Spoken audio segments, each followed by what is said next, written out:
cabezazo. Gol de Colo-Colo. Gol Correa. Gol.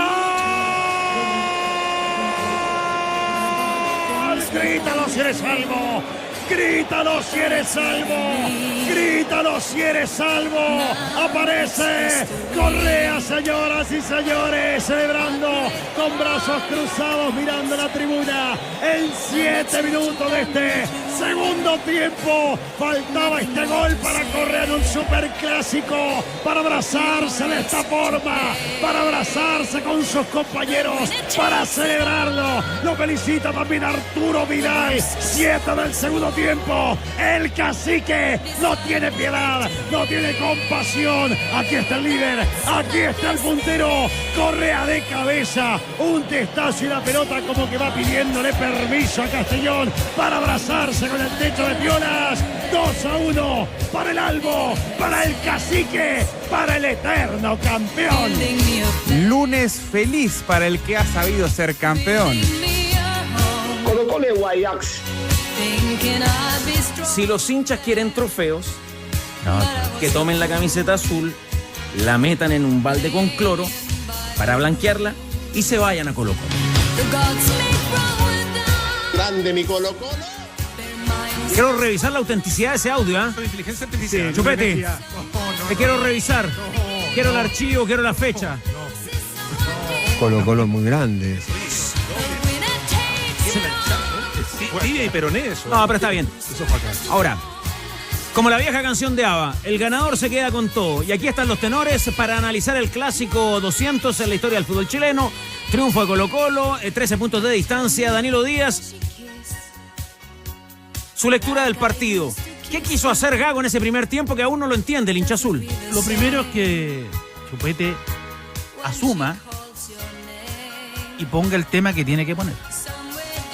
¿Cuál ¿Cuál de todos? Ese. We are the champions. Sí, 13 puntos, se acabó la historia. Vamos, muchachos, entremos a la cancha, Danilo, Se acabó, por favor. se acabó. Vamos. Se Dejemos lo acabó. accesorio. No No le demos protagonismo a Chupete, no le demos protagonismo. No es. Bueno, ustedes dos crearon el monstruo, háganse cargo. Bueno, pero yo le estoy preguntando por el partido. Muy bien. Ya.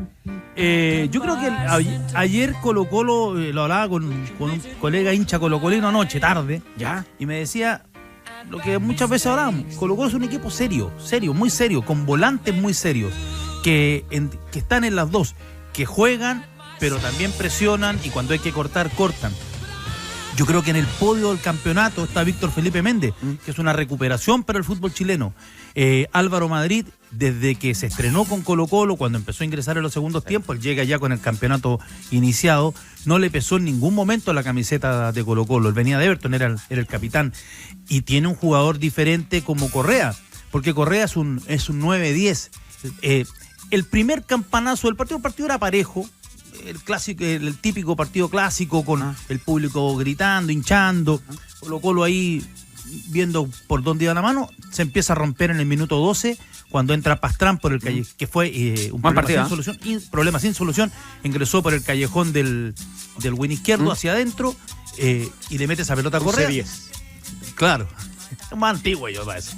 Y aparece el pique de Correa rápido y le gana a Ramírez y a Saldivia y mete el zurdazo.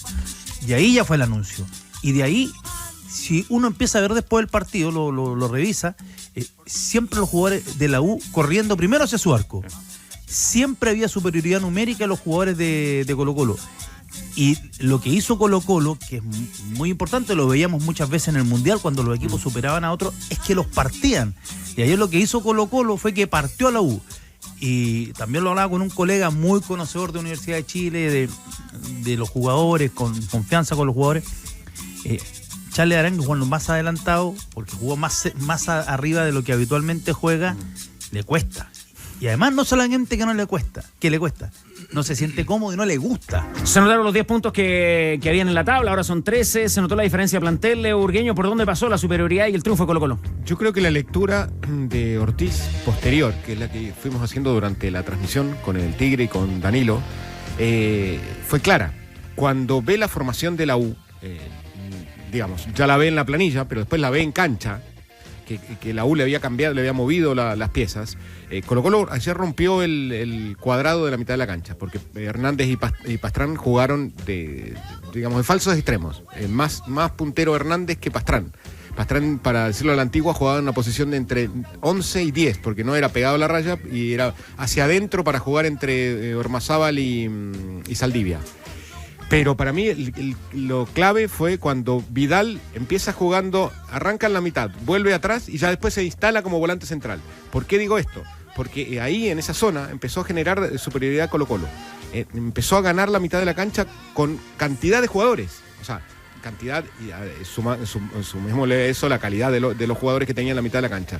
El partido de Méndez fue muy bueno. Muy bueno. Y te agrego en eso, en la distribución de cuando ya pasa Vidal unos metros más arriba, estando Madrid, estando Méndez, Pastrán que se cerraba un poco. Pastrán hacía mucho lo que hacía, ¿te recuerdas Bartichotto? Cuando jugaba abierto y se empezaba a enganchar para tratar de meter el derechazo. Hernández, que también igual se lograba centralizar. Muy buen partido Jason Rojas. Con mucha confianza, haciendo cosas con la pelota que otras veces no las hacía. Cuando tú revisas, empiezas a mirar el partido ahí, y lo que decía Leo, esa superioridad numérica, esa cantidad de jugadores, determinó que siempre los rebotes, por ejemplo, todos los rebotes eran para los blancos. Segundas pelotas eran de Colo-Colo,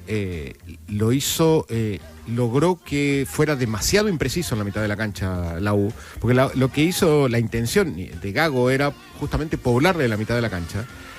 Puso a Barrera de volante central, puso a Aranguis y a Reijard como volantes interiores, pero claro, y Arce en una posición que al final no se sintió cómoda, que era un falso extremo izquierdo que tenía que bajar con Vidal cuando Vidal tenía la pelota y tenía que atacar por adentro al lateral para poner en la duda a Rojas y al central de ese lado, a Villagra. Y ahí me quiero detener en algo, que ahí se nota que Gago viene llegando al fútbol chileno, y que muchas veces es la idiosincrasia del jugador local.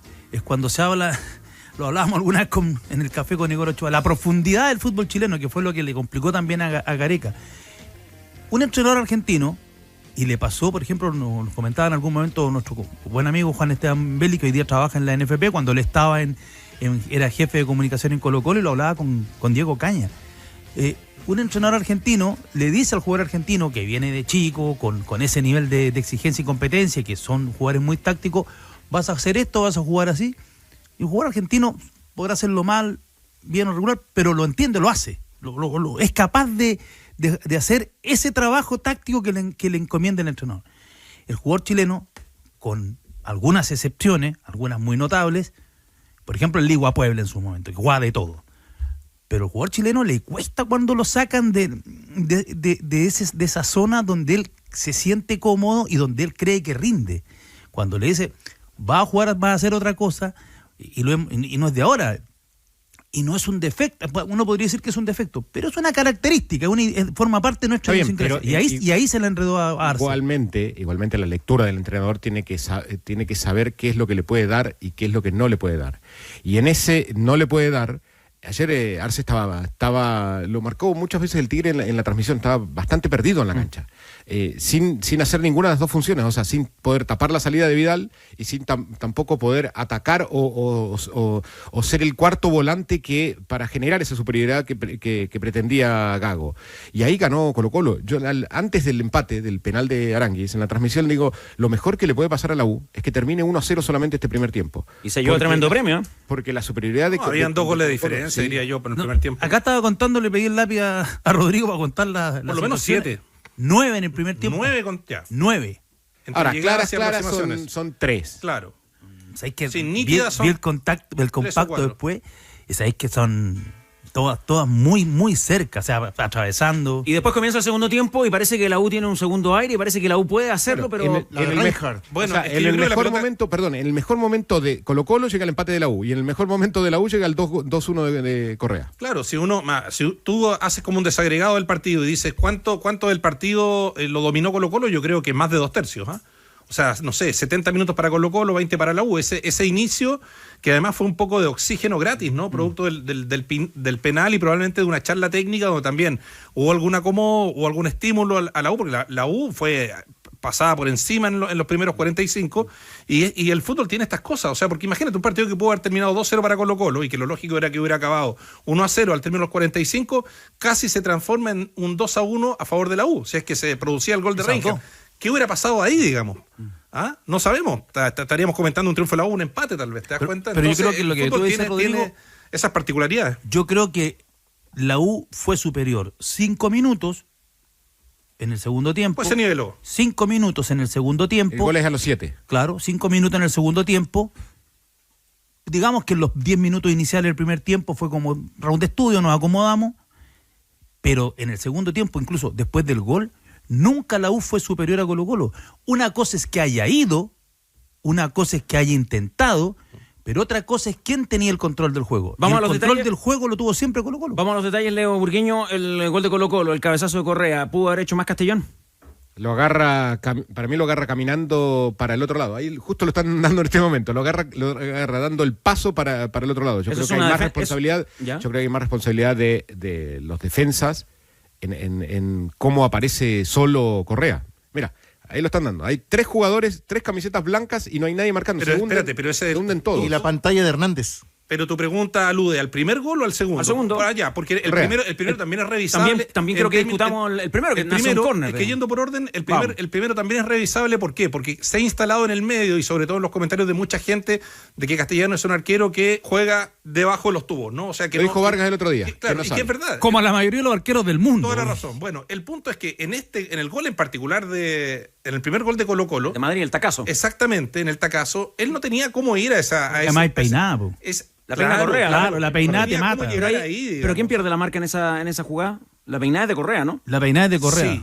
De hecho, sale Ana- corriendo Méndez y se lo va a marcar al Tano Ortiz, porque habían tirado otro córner ahí al primer palo. Y el siguiente vuelve para la peinada al primer palo. Le pega muy bien, le está pegando muy bien Méndez a los corners hace Sí. rato. La pelota va seca y cae donde No, tiene y que además caer. el pase de Méndez siempre intencionado. Si tú te fijas, él no lateraliza, siempre Siempre busca. va para adelante. Siempre. Pero siempre. si hizo rico a Bastián Yáñez en la Unión. Bueno, pues. Pase exacta- largo exactamente. hacia adelante. Ya bueno, entonces, Rodrigo Hernández, para ponernos a tono, farmeó Aura ayer, Fernando Ortiz, Correa, Basta de- analicemos. No, de eso, va. Pero ¿por qué no? Mira, bueno, Oiga, Eso viene de Oriente. pero para ¿no? sintetizar lo de soy Castellano y occidental. que no quede en el aire. no se hablaba de otra cosa. Hoy No día le vi- atribuyo responsabilidad a Castellano en el primer gol, creo ¿Ya? que está lento en el segundo.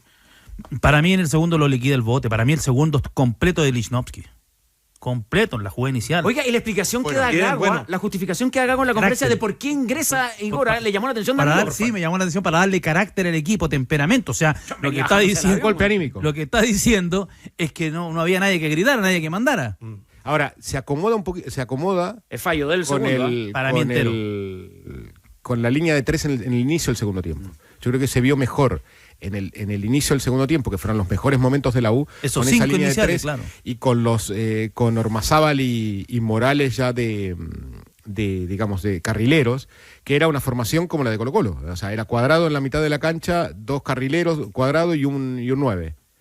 Le costó igual encontrar a Vargas. Así como van las cosas, Tigre No Cruces, lo encontraron nunca. la campaña de Colo-Colo es superior a la de Coquimbo el año pasado cuando hablábamos del Super Coquimbo, ¿no? ¿Puede ser, Tigre? Año 2025. Fecha 20 del campeonato. A ver. Anote. Coquimbo líder, 47 puntos Ya. en la tabla del campeonato. Fecha 20, temporada actual 2026, Colo-Colo, 2 puntos más, 49 a su haber. Yo creo que lo que va a traer... Empató poco, por eso empató solamente con Claro, Higgins. con O'Higgins. Yo creo que lo que va a traer esta temporada, porque esta es una temporada que fue experimental, y a partir de la Copa de la Liga, que agregó 6 partidos mínimos, más la Copa Chile, que tiene 6 partidos mínimos, y los equipos que, bueno, el problema es que los equipos que tienen que jugar esas fases de clasificación para ir a los torneos internacionales, pero ya con 12 partidos más base, yo creo que los equipos chilenos van a tener entre 3 y 4 jugadores más en su plantel, porque al final, ya vamos a hablar de la Católica, a veces lo que le ha pasado a Coquimbo, O'Higgins está a 6 puntos del descenso. O'Higgins ayer jugó su partido número 44 de la temporada, Claro. que es más de lo que había jugado, o sea, ya todavía no entramos a septiembre, y ya jugó más partidos que en 2025. Algo insinuaba el táctico Hernández hace ratito a propósito de Arturo Vidal ayer y su partido. Dice se fue a jugar a la zona, a la mitad de la cancha. Yo no sé si... Y gravitó para bien. ¿Cuál es la evaluación de Vidal? Porque le podemos anotar en las malas el penal, le podemos anotar el desborde de Morales, pero ¿cuál es la nota de Vidal ayer en el Clásico? Para mí, 5-8. Sí, una nota alta, no está en el podio. No, ni por las tapas. Pero Villagra en el podio. ¿Bien sancionado el penal o no, Danilo? Sí. ¿Se regaló Vidal en la jugada? Es instintivo. Pero la jugada es muy Vidal, ¿no? Lo hablaba muy bien la mañana con Jara, porque en el fondo él interviene en la primera y va sobre la marcha como caballo loco a bloquear la segunda. ¿Te das cuenta? Que te encontrás con la pelota. Sí, está bien, claro. Para cualquiera. Sí. Cualquiera. Ahora lo que yo digo, por ejemplo, en el caso ahora de la nueva norma, que todo es penal, digamos, cuando amplías volumen, que es el concepto que ya está tan instalado. No diga tanto eso, que en Cobreloa todavía están reclamando. Que además mueve el brazo. Pero en general, claro. Lo que pasa es que cuando el defensa va a marcar, y yo digo esto, que hoy día se puede incluso entrenar, no solo en cadetes, sino obviamente también en los primeros equipos, tú puedes ir a marcar a un puntero o a un jugador que traiga la pelota con los brazos atrás o con los brazos pegados, que es algo que te cuesta. Lo vemos muchas veces y los jugadores quedan muy desequilibrados. Exactamente. Pero lamentablemente hay que hacerlo, porque si no, tú le tiras la pelota a la mano y es penal. Pero cuando hay una pelota aérea, cuando tú vas en salto, que fue la discusión que teníamos con Danilo el otro día respecto del penal de Madrid en Viña del Mar, digamos que queda ciega y él va arriba tratando y al final la peina levemente, pero como abre el brazo izquierdo, se sancionó el penal, que para mí no era dentro de la lógica, digamos, de la jugada. Acá lo de Vidal es un poco lo mismo, porque él intenta cerrar, pero cierra solo el antebrazo. Es loco, porque él tiene conciencia, cierra el antebrazo, pero lo mueve. Pero le mete el codo. Y Madrid está en 90 grados. Codo, claro, y el codo es antinatural, penal. Está ahí frito, hoy día se cobra. Pero es difícil para un zaguero y para cualquier jugador saltar como un palitroque. Y más difícil. Es muy difícil. Más difícil es antinatural. A cruzar con los brazos de atrás, porque terminan con... Es durísimo. ¿No se puede eso o no se puede? Oiga, ¿aprobó entonces el superclásico de los buenos clásicos que hemos tenido en el último tiempo? Sí, de los buenos clásicos, porque yo creo que no había... Para un protagonista no había tanta tensión, salvo la tensión natural de jugar un partido decisivo. Pero, por ejemplo, no es como ese clásico que jugó el Colo-Colo de Sierra y la U de BKC, ¿te recuerdas? Sí. Que fue un 0-0 horroroso. El mediodía, ¿no fue? Mediodía.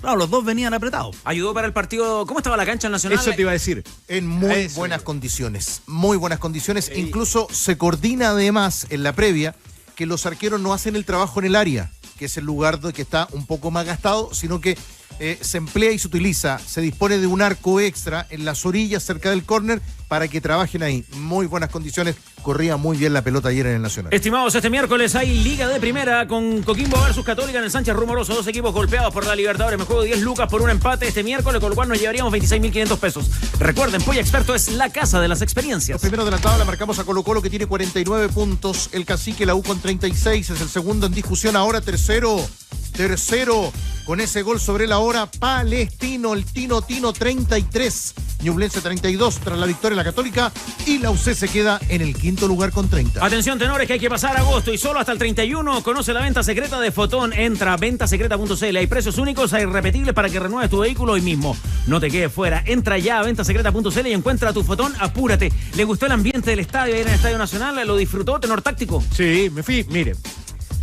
Testigo Danilo y el Tigre. Me fui caminando y salí apenas terminó el partido, porque tenía que ir al partido siguiente que tenía en TNT, el de O'Higgins y Palestino. Muy bien. Fui caminando, salí caminando con toda la gente ahí derechito a su ex barrio. Lindo clima había entonces en Ñuñoa. Ya, la gente por lo menos en la parte... Ahora lo escuchamos en titulares y los vecinos reclamaron, reclamaron también, bueno, lamentablemente. Claro, pero... Ese otro es un tema que lo podemos tocar después más largo, porque, por ejemplo, al Trovador... La periferia del estadio, claro. Adentro del estadio, entrando al estadio, hubo Año Nuevo en el mar. Ayer hubo Año Nuevo en el mar en el sector sur del estadio, cohetes por todos lados. Esa es la incautación, porque claro, vienen incautados en la previa con mochilas. Pero al Trovador, por ejemplo, en el auto, le pidieron hasta el permiso de circulación. Se demoraron en la revisión del auto, y no es que no corresponda. Ya si quieren hacer esa revisión, pero termina siendo un absurdo y una chacota. Termina siendo chacota. La gente que va a trabajar muy revisada, los que entran los petardos, los cohetes, las bengalas, hacen lo que quieren. Ya termina siendo risible.